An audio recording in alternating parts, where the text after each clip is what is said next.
A game-changing moment happened in 1986 for me.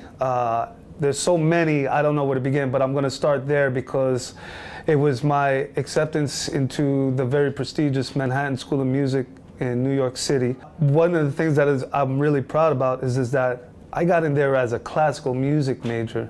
I was about 16. I decided, I had a friend in high school.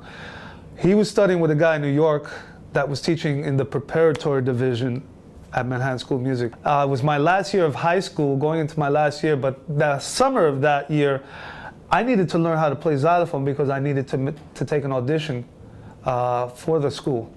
So what happened basically is that I went to a music store. I picked up a Bach Canon and Fugue, Prelude and Fugue or something like that.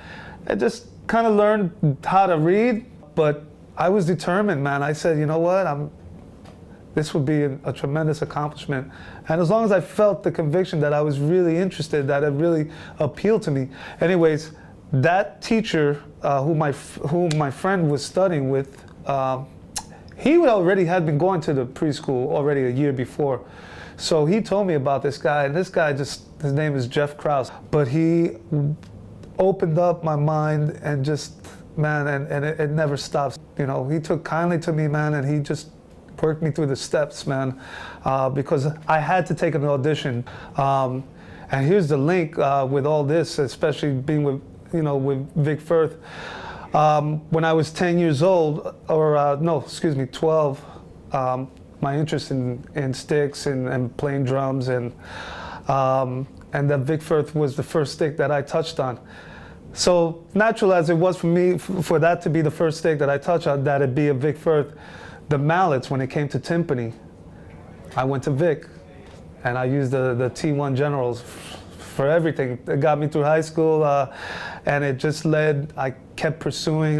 My interest in the field developed. I kept seeing a level of growth musically that was stretching my palate, and it was like I was embracing everything. I think, being in the environment over there, I grew up in New York and New Jersey, and so the environment was I was always surrounded by it, and I said, man, we have all this music coming from every walk of life.